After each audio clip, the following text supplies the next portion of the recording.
Hello students, आज हम पढ़ेंगे 8257 के आर्किटेक्चर के बारे में। ठीक है, तो अगर यहाँ पे हम देख सकते हैं ये इसका इंटरनल आर्किटेक्चर है 8257 का। जैसे कि हमने इसके फीचर्स में देखा था कि 8257 के पास 4 इंडिपेंडेंट चैनल्स होते हैं जिसके थ्रू 4 डिवाइसेस मेमोरी से इंटरेक्ट या रीड राइट ऑपरेशंस कर सकती हैं। ठीक है, तो यहाँ पर 4 चैनल हैं, channel 0, channel 1 and channel 2 and channel 3 तथा साथ ही उन वहाँ पर लिखा हुआ है 16 बिट एड्रेस और काउंटर, यानी इसके पास 16 बिट का एड्रेस रजिस्टर और 16 बिट का ही काउंटर रजिस्टर होता है। ठीक है, उसमें से मैं ये चीज़ पहले भी बता चुकी हूँ कि जो 16 बिट का जो काउंटर रजिस्टर होता है उसमें से 2 बिट्स जो ऑपरेशन होता है उसको डिसाइड करने के लिए यूज़ में ली जाती हैं, तथा 2 बिट्स जो होती हैं वो जो 14 बिट्स होती हैं वो एज ए काउंटर यूज़ में ली जाती हैं। ठीक है, तो यहाँ पर हमारे पास 4 चैनल्स हैं। यहाँ पर हम देखते हैं कि जब भी कोई इनपुट डिवाइस या input output devices direct memory access करना चाहती है तो वो डीएमए कंट्रोलर, ये पूरा डीएमए कंट्रोलर का आर्किटेक्चर है, तो डीएमए कंट्रोलर को एक डीआरक्यू रिक्वेस्ट भेजती है। ठीक है, और जब डीएमए कंट्रोलर को सिस्टम बसेस का कंट्रोल मिल जाता है, ठीक है, उसने एचआरक्यू रिक्वेस्ट भेजी सीपीयू को, सीपीयू ने उसको वापस से एचएलडी सिग्नल भेज दिया। ठीक है, तो वो एचएलडी सिग्नल या मिलने के बाद या सिस्टम बसेस का कंट्रोल मिलने के बाद जो डीएमए कंट्रोलर होता है वो वापस से इनपुट आउटपुट डिवाइसेस को डी एक्नॉलेजमेंट सिग्नल भेजता है, यानी डीएमए एक्नॉलेजमेंट सिग्नल भेजता है। ठीक है, और ये एक एक्टिव लो सिग्नल है, इसलिए इसके ऊपर बार से इसको शो किया हुआ है। ठीक है, तो यहाँ पर DRQ0, DRQ1, DRQ2 और DRQ3 ये 4 सिग्नल्स हैं जो कि DRQ रिक्वेस्ट भेजने के लिए किए जाते हैं, और D acknowledgement 0, D acknowledgement 1, D acknowledgement 2 और डी एक्नॉलेजमेंट 3, ये 4 एक्टिव लो सिग्नल्स हैं जो कि वापस से डीएमए का एक्नॉलेजमेंट रिसीव करने के लिए यूज़ में लिए जाते हैं। ठीक है, अब हम यहाँ पर देखते हैं कि ये जो सारे चारों चैनल्स हैं ये इंटरनल बस के थ्रू कनेक्टेड हैं। ठीक है, और ये जो चारों चैनल्स हैं ये आपस में एक प्रायोरिटी रिजॉल्वर से भी कनेक्टेड हैं, यानी प्रायोरिटी रिजॉल्वर जो क्या होता है, जो यहाँ पर प्रायोरिटी रिजॉल्वर है वो क्या काम करता है, इन चारों चैनल्स की प्रायोरिटी डिसाइड करता है। ठीक है, जैसे सपोज़ हमारे पास DRQ0 चैनल 1 पे simultaneously 2 input output devices connect हो जाती हैं, 2 डिवाइसेस हैं जो कि डेटा को ट्रांसफ़र करना चाहती हैं, तो उनमें से प्रायोरिटी बेसिस पे कौन सी डिवाइस को पहले प्रायोरिटी दी जाएगी और कौन सी डिवाइस को बाद में प्रायोरिटी दी जाएगी। तो इसको जो डिसाइड करने के लिए हम यहाँ पे प्रायोरिटी रिजॉल्वर यूज़ में लेते हैं। तो इन चारों चैनल्स में अगर हम फिक्स प्रायोरिटी की बात करते हैं, अगर हम प्रायोरिटी रोटेट नहीं करते हैं और फिक्स प्रायोरिटी की बात करते हैं, तो चैनल 0 की प्रायोरिटी सबसे ज़्यादा होती है, उसके बाद चैनल 1 की, उसके बाद चैनल 2 की, उसके बाद चैनल 3 की। ठीक है, ये तो हो गया डिवाइस साइड से। अब हम जो देखते हैं इसके अंदर यहाँ पर 16 बिट जो 8 बिट की डेटा बस बफर होती है D0 से D7 तक। ठीक है, और एक रीड राइट लॉजिक सर्किटरी होती है जिसके अंदर हम देखेंगे कि 2 जो सिग्नल्स हैं वो बाई डायरेक्शनल हैं, आयो रीड और आयो राइट, ये 2 एक्टिव लो सिग्नल हैं जो कि बाई डायरेक्शनल हैं। बाकी जो सिग्नल्स हैं CL clock, reset, A0, A1, A2 और A3, ये सारे ये जो सारे सिग्नल्स हैं ये CPU से यानी हमें डीएमए जो कंट्रोलर है उसको रिसीव होते हैं। ठीक है, यहाँ पे एक चिप सेलेक्ट सिग्नल भी है जो कि एक्टिव लो सिग्नल है। ठीक है, यहाँ पर A4, A5, A6 और A7 ये आउटगोइंग सिग्नल्स हैं। ठीक है, रेडी एक सिग्नल है जो कि इनकमिंग सिग्नल है। HRQ, जब भी डीएमए कंट्रोलर को कोई CPU को कोई सिग्नल देना होता है तो वो HRQ के थ्रू सिग्नल देता है। HRQ क्या है, होल्ड रिक्वेस्ट सिग्नल है। HLD है, होल्ड एक्नॉलेजमेंट है। दो सिग्नल है, मेमोरी रीड और मेमोरी राइट, यानी जब भी डीएमए कंट्रोलर को मेमोरी से कनेक्शन करना होता है तो मेमोरी रीड और मेमोरी राइट 2 टाइप के सिग्नल्स को सेंड करता है। AEN और ADSTB यानी एड्रेस स्ट्रोब। AEN और एड्रेस स्टॉप ये दो आउटगोइंग सिग्नल्स होते हैं। TC टर्मिनेट काउंटर और एक मार्क सिग्नल, जो कि मार्क सिग्नल में हम पहले ही बता चुके हैं कि मार्क सिग्नल हर 128 बाइट डेटा ट्रांसफर होने के बाद मार्क सिग्नल 1 हो जाता है। ठीक है, अब हम जब देखते हैं कि हमने देखा, पहले भी हम ये चीज़ देख चुके हैं कि हम पढ़ चुके हैं कि DMA कंट्रोलर 2 मोड में काम करता है, एक होता है मास्टर मोड और एक होता है स्लेव मोड। ठीक है, तो जब माइक्रो प्रोसेसर, ये जो DMA कंट्रोलर स्लेव मोड में काम करता है, तो A0, A1, A2 और A3 ये 4 लाइंस होती हैं। ये CPU द्वारा ये 4 सिग्नल्स, ये 4 लाइन के थ्रू हमें एक सिग्नल मिलता है, जिससे कि वो चैनल 0, चैनल 1, चैनल 2 और चैनल 3 के जो हमारे पास दो रजिस्टर्स हैं, एड्रेस रजिस्टर और data control register, address register और काउंटर रजिस्टर, इनको एक्सेस करने के लिए यूज़ में लेती है। यानी जो हमारा स्लेव मोड के अंदर, स्लेव मोड, अभी हम स्लेव मोड की बात कर रहे हैं, जब माइक्रो प्रोसेसर ने अपना कंट्रोल दिया नहीं है, तो जब माइक्रो प्रोसेसर ने अपना कंट्रोल DMA कंट्रोलर को ट्रांसफ़र नहीं किया है, तो इस टाइम पर हमारा जो DMA कंट्रोलर है वो एक तरह से स्लेव मोड में है। जब वो स्लेव मोड में है तो इसके पास कितने रजिस्टर्स हैं टोटल? 4 रजिस्टर, 2 रजिस्टर तो करके ये 8 रजिस्टर्स हो गए, और एक यहाँ पे मोड सेट रजिस्टर, और एक होता है इसके पास स्टेटस रजिस्टर। ठीक है, तो ये जो 6 टोटल मिला के 10 रजिस्टर्स होते हैं, इनको एक्सेस करने के लिए, ठीक है, इन 10 रजिस्टर्स को एक्सेस करने के लिए वो A0, A1, A2 और A3 ये 4 सिग्नल्स, 4 जो लाइंस हैं, इनको यूज़ करता है। ठीक है, और जब ये 4 लाइंस यूज़ होती हैं तो उनके अकॉर्डिंग वो इनपुट को रीड और इनपुट को राइट करने के लिए भी काम में लेता है। तो ये सिग्नल कब काम में लिए जाते हैं? जब हम स्लेव मोड में काम कर रहे हैं। ठीक है, जब माइक्रो प्रोसेसर स्लेव मोड में काम कर रहा होता है तो वो CPU जो इंस्ट्रक्शंस देता है उनको एग्जीक्यूट करने का काम करता है। ठीक है, तो यहाँ पे 2 रजिस्टर्स और होते हैं, एक तो होता है मोड सेट रजिस्टर और एक होता है स्टेटस रजिस्टर। ठीक है, तो इनके बारे में हम बहुत ज़्यादा डिटेल में नहीं पढ़ेंगे अभी। ठीक है, तो हम टोटली ये कह सकते हैं कि हमारे पास टोटल 10 रजिस्टर्स हैं। 10 रजिस्टर्स को एक्सेस करने के लिए जो CPU है उस स्लेव मोड में एक्सेस करने के लिए वो 4 लाइंस को यूज़ में लेता है। ठीक है, अब ये तो हो गए 4 लोअर निबल्स। ठीक है, फिर जो 4 अपर निबल्स होती हैं A4, A5, A6 और A7, इनका यूज़ केवल मास्टर मोड में किया जाता है। जो लो ऑर्डर की जो हायर निबल्स होती हैं, हायर ऑर्डर का जो एड्रेस होता है, मतलब लोअर वर्ड की जो हायर 4 निबल्स होती हैं, A4 से A7 तक की जो एड्रेस होता है, उसको ट्रांसमिट करने के लिए हम इन 4 लाइंस का यूज़ में लेते हैं। ठीक है, अब क्लॉक और रीसेट तो आपको पता ही है कि क्लॉक तो हर एक कंट्रोलर के पास एक क्लॉक होती है, तो क्लॉक होता है, और रीसेट जितनी भी सारी फंक्शनलिटी है उसको रीसेट करने के लिए हम रीसेट बटन का यूज़ में उसको रीसेट बटन को यूज़ में लेते हैं। चिप सेलेक्ट से इस चिप को सेलेक्ट करने के लिए चिप सेलेक्ट का यूज़ में लिया जाता है। ये एक्टिव लो सिग्नल है। ठीक है, HRQ और HLD में ऑलरेडी बता चुकी हूँ कि क्या फंक्शनैलिटी है इनकी। MER और MEMW, ठीक है, ये मेमोरी रीड और मेमोरी राइट के 2 फंक्शंस हैं, 2 सिग्नल्स हैं जो कि एक्टिव लो सिग्नल्स हैं। AEN सिग्नल सेम जो कि हमने 8085 माइक्रो प्रोसेसर में पढ़ा है एड्रेस इनेबल के लिए, तो वो सेम फंक्शनैलिटी यहाँ पे भी है।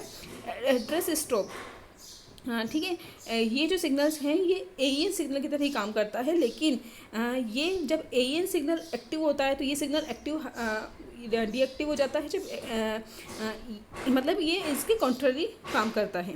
और इसका काम भी जो D0 से D7 जो डेटा बसेज होती हैं, इनको एड्रेस की तरह यूज़ में लेने के लिए किया जाता है। ठीक है, टर्मिनेट काउंटर मार्क सिग्नल ये चीज़ हो गई। तो ये टोटल हमारा जो टोटल आर्किटेक्चर है 8057 कंट्रोलर का जो आर्किटेक्चर है वो इस टाइप से हम देख सकते हैं। ठीक है, अगर हम इसके पिन डिस्क्रिप्शन की बात करते हैं तो इसके पिन में भी वही सारी पिन्स हैं जो कि हम ऑलरेडी डिस्कस कर चुके हैं। तो यहाँ पर हम देखते हैं कि pin number 1, pin number 2 IO read IO right हैं, फिर मेमोरी रीड और मेमोरी राइट हैं, फिर मार्क सिग्नल है। मार्क सिग्नल हम देख चुके हैं कि 128 बिट्स के बाद 128 बाइट्स के बाद वो एक मार्क सिग्नल जनरेट करता है। रेडी सिग्नल है। HLD HRQ और HLDA सिग्नल में जो माइक्रो प्रोसेसर को होल्ड सिग्नल भेजने के लिए HRQ रिक्वेस्ट की जाती है, और जब माइक्रो प्रोसेसर जो कंट्रोल है वो ट्रांसफ़र कर देता है तो HLDA signal micro DMA controller को भेजता है। AEN और एड्रेस स्टॉप सिग्नल हमें की जो दो सिग्नल्स हैं वो मैं तुम्हें आपको बता ही चुकी हूँ पहले। और क्लॉक है, रीसेट है, ठीक है।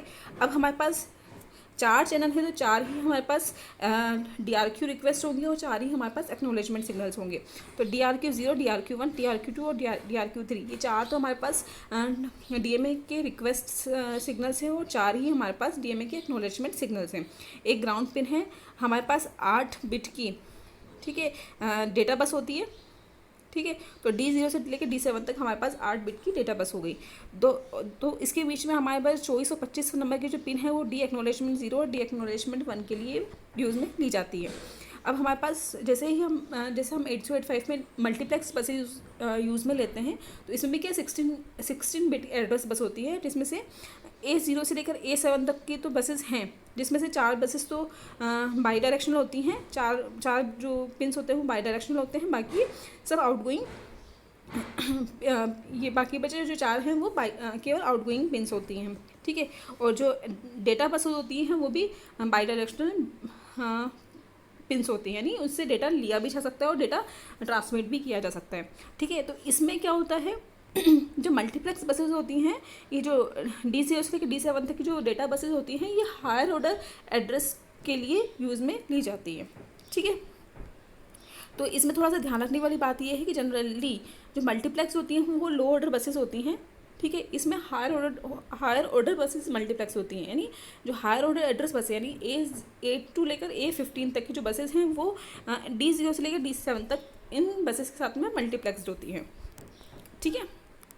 तो अगर हम यहाँ पे देख लेंगे DRQ से DRQ3, these are the 4 individual channel DMA request inputs हैं which are used by the peripheral devices for using DMA services। जैसे मैं ठीक है मैं बता चुकी हूँ ये वाली चीज़ कि हाँ, जो DRQ 0 और DRQ से लेकर 3 तक के जो पिंस हैं ये DMA रिक्वेस्ट के लिए यूज़ में ली जाती हैं, और इसमें DRQ 0 है उसकी प्रायोरिटी सबसे ज़्यादा होती है। फिर चार जो पिंस हैं, जो 4 पिंस हैं कौन कौन से वाले, डी एक्नॉलेजमेंट 0 से डी एक्नॉलेजमेंट 3, ये 4 जो पिंस हैं ये एक्नॉलेजमेंट के लिए यूज़ में ली जाती हैं, और ये एक्टिव लो सिग्नल लाइंस होती हैं। D0 से D7, ठीक है। अब हम इनकी बात देखते हैं तो अब इसमें इनके काम अलग अलग होते हैं। स्लेव मोड में इनका काम अलग होता है और मास्टर मोड में इनका काम अलग होता है, ठीक है। तो जब these are the bidirectional data lines which are used to interface the system bus with the internal data bus of the DMA controller, यानी इनका जो यूज़ होता है वो सिस्टम बस और इंटरनल बस के अंदर इंटरफेस प्रोवाइड करना होता है। अब इनके हमने देखा कि जो DMA कंट्रोलर है वो 2 मोड्स में काम करता है, एक तो होता है स्लेव मोड में और एक होता है मास्टर मोड में। तो स्लेव मोड में क्या होता है, जो D0 से लेकर D7 तक की जो पिंस होती हैं वो 8257 तक कमांड्स पहुंचाने का काम करती है। कमांड्स कौन देगा, माइक्रो प्रोसेसर, और कमांड रिसीव कौन करेगा, 8257, ठीक है। और स्टेटस कौन बताएगा, 8257 अपना स्टेटस बताएगा किसको, माइक्रो प्रोसेसर को, ठीक है। तो ये क्या काम करती हैं जो स्लेव मोड में जो ये जो D0 से D7 तक की जो लाइंस होती हैं ये कमांड वर्ड को माइक्रो प्रोसेसर DMA कंट्रोलर तक पहुंचाने का काम करती है, और स्टेटस वर्ड को 8257 से माइक्रो प्रोसेसर तक पहुंचाने का काम करती है, ठीक है। और मास्टर मोड में क्या काम करती हैं, जो ये लाइंस होती हैं D0 से लेकर D7 तक की जो लाइंस होती हैं डेटा लाइंस, ये एज ए एड्रेस बस काम करती है, ठीक है। और एड्रेस बस इसका हायर ऑर्डर एड्रेस बस, ठीक है। हायर बाइट जो एड्रेस है उसकी हायर बाइट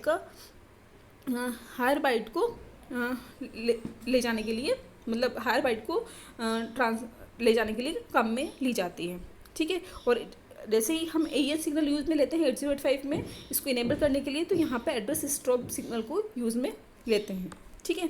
IO रीड और IO राइट है, ठीक है। तो ये तो जो दोनों बसेस हैं ये दोनों सिग्नल्स हैं ये भी active low by directional lines होती हैं, ठीक है। अब इनके भी क्या होते हैं, 2 काम होते हैं। स्लेव मोड में तो क्या काम करेंगी ये,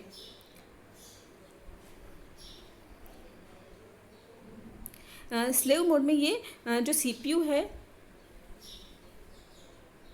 8257 के जो रजिस्टर्स हैं उनको रीड करने का काम करता है। और ठीक है, और मास्टर मोड में क्या काम करते हैं, ये पेरिफेरल से डेटा को रीड करने के लिए काम में ली जाती हैं। आयो रीड मतलब पेरिफेरल को रीड करने के लिए। और आयो राइट सेम अपोजिट काम करता है, ये भी बाई डायरेक्शनल है। स्लेव मोड में क्या काम करता है, जो सीपीयू जो मोड सेट रजिस्टर में जो लिखना चाहता है उस मोड सेट रजिस्टर के अंदर कुछ राइट करने का जो भी कंटेंट होता है वो ये वाली बसेस लेके जाती हैं। और जो मास्टर मोड में क्या काम करती हैं, ये आईओ जो आउटपुट डिवाइसेस होती हैं उसमें डेटा को राइट करने का काम करती हैं। ठीक है, अब हम देखते हैं नेक्स्ट जो है वो है क्लॉक। तो क्लॉक हम देख चुके हैं पहले भी कि जो क्लॉक होती है वो एक इंटरनल क्लॉक होती है, फ्रिक्वेंसी एक फिक्स फ्रिक्वेंसी पे वो काम करती हैं और जो कि सिंक्रोनाइजेशन के लिए काम में ली जाती है। डीएमए के जितने भी सारी फंक्शनिंग है उसको रीसेट करने के लिए रीसेट बटन का यूज़ में लिया जाता है। A0 से A3 जो ये है ये बायडायरेक्शनल लाइंस होती हैं जो कि 4 लीस्ट सिग्निफिकेंट एड्रेस लाइंस भी होती हैं।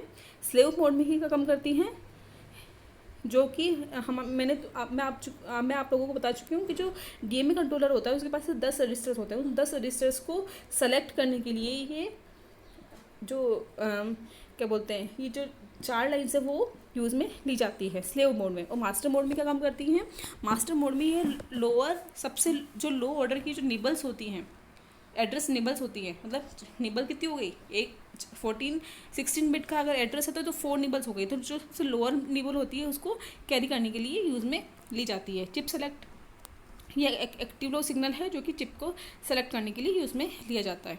A4 to A7 ये हायर मतलब higher nibble of the lower byte, मतलब A4 से लेकर A7 तक की जो 4 बाइट्स होते हैं उनको उस एड्रेस को लेके जाने के लिए काम में ली जाती है।